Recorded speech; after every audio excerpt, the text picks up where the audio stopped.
Сәлем достар, парақшаны жоғалтып алмау үшін тіркеліп, лайк басып кетуді ұмытпаңыздар. Тағы да қызықты видеолар салатын боламын.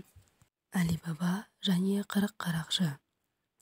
Бір бар екен, бір жоқ екен. Парсы елінде бір бай саудагер болыпты. Оның Қасым және Али-Баба есімді балдары бар еді. Саудагер қайтыс болған соң, үлкен ұлы Қасым інісі Али-Бабаны алдап, атасының барлық байлығын иеленіп алады. Ол бай отбасының қызына үйленеді. Али-Бабаның әйелі қарапайым отбасынан шыққан. Отбасын асырау үшін Али-Баба отын сатып күн көреді екен. Бір күні ол отын теріп жүріп, бір топ аттыларды көреді. Ол қорқып ағаш артына тығылады. Аттылар тау астына барып тоқтайды. Али-Баба олардың қолында қылыш және пышақтары бар екен. Олар қарақшылар болуы мүмкін. Бұлардың орманда не жұмысы бар екен деп ойлайды. Арттарынан күзетеді. Қарақшылардың әрбірінің қолында бір қалтадан бар еді.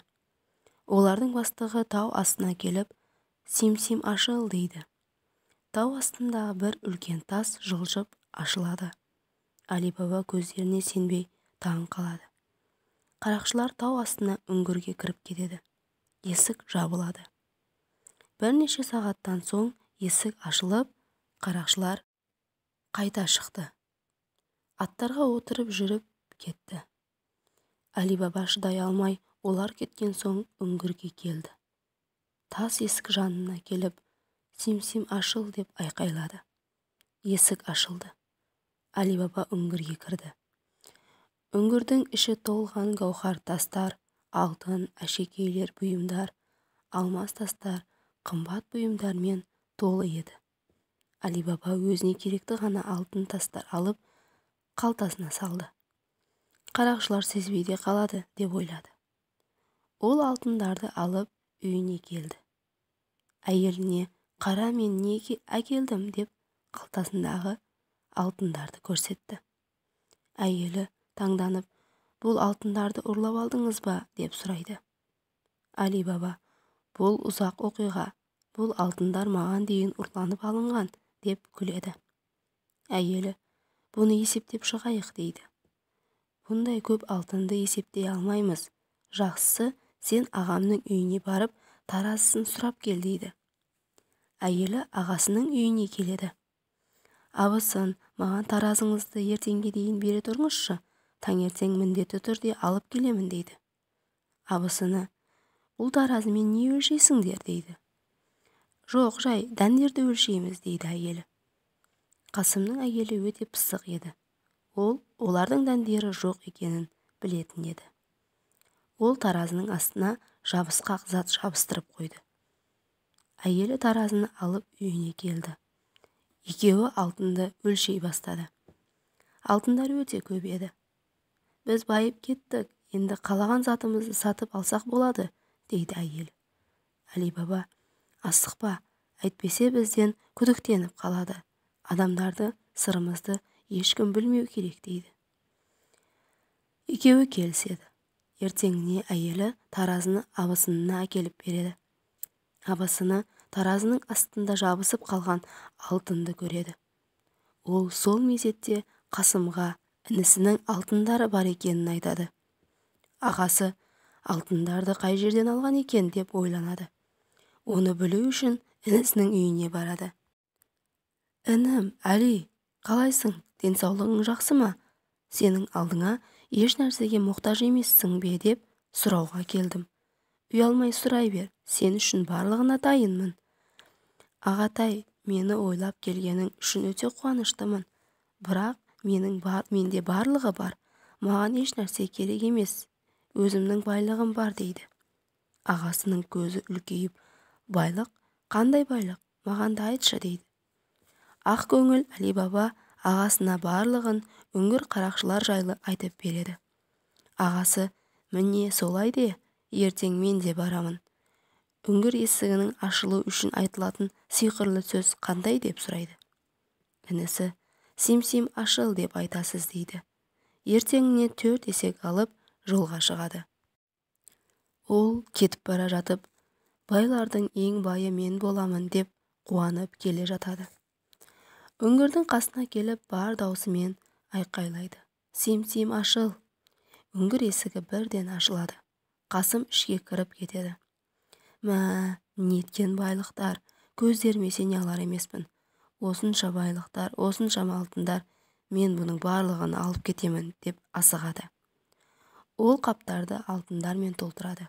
Қапты алып есік алдына келіп тоқтап қалады. Ол сиқырлы сөзді ұмытып қалған еді. Қандай сөз еді? Ашыл, есік ашыл деп бірнеше сөз айтады. Үңгірде біраз қалып қояды. Сәлден соң аттұяқтылардың дыбыстары естіледі.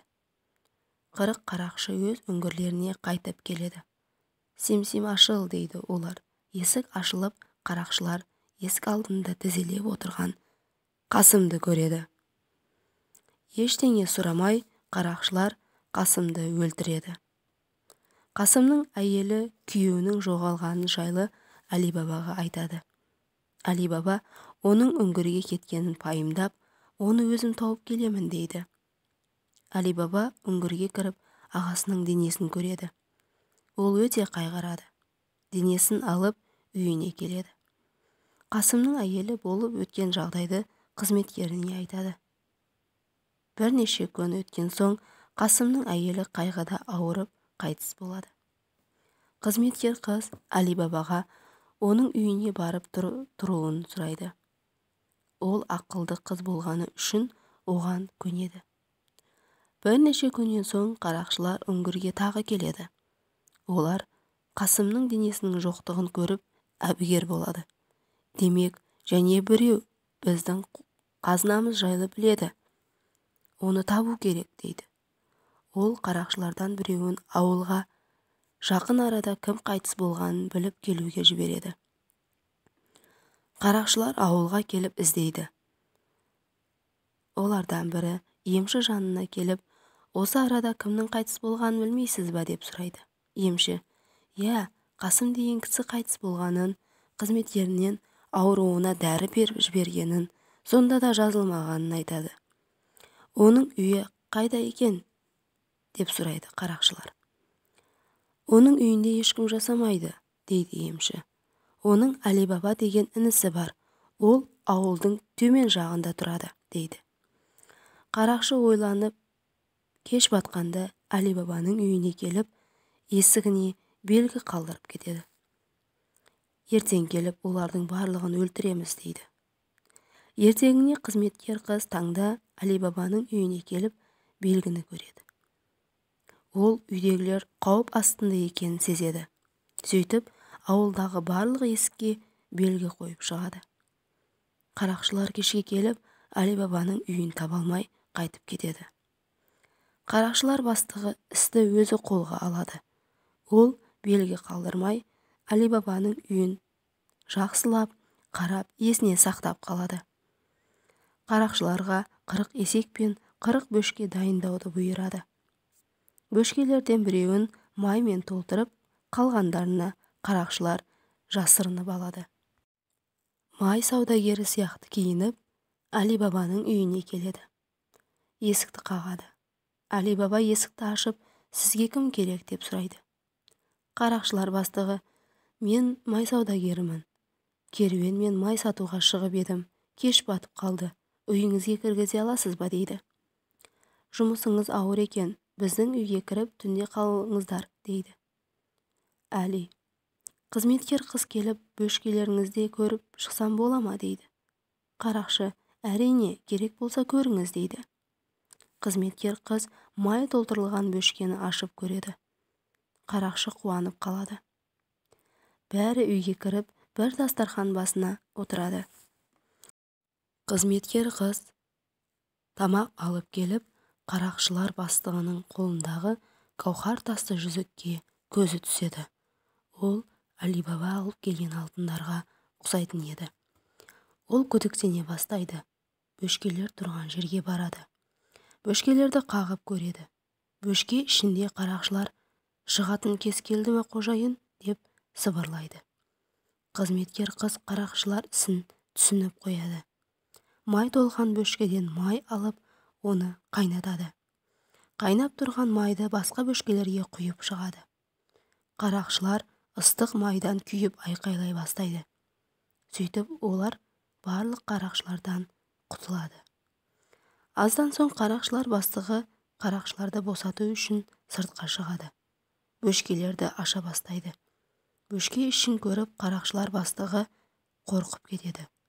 Ол өз орнына өзі түскенін сезіп, қашып кетеді. Ертеңіне қызметкер қыз барлығын Али Бабаға айтып береді. Али Баба, сен менің отбасымды сақтап қалдың, қалай алғыс айтсам да кем дейді. Бүгіннен бастап отбасымыздың бір мүшесі боласың дейді. Және олар ұзақ, бақытты өмір сүреді. Али Баба үңгір сырын білетін жалғыз куәгер болып қала береді. Барлық қазына оған қалады.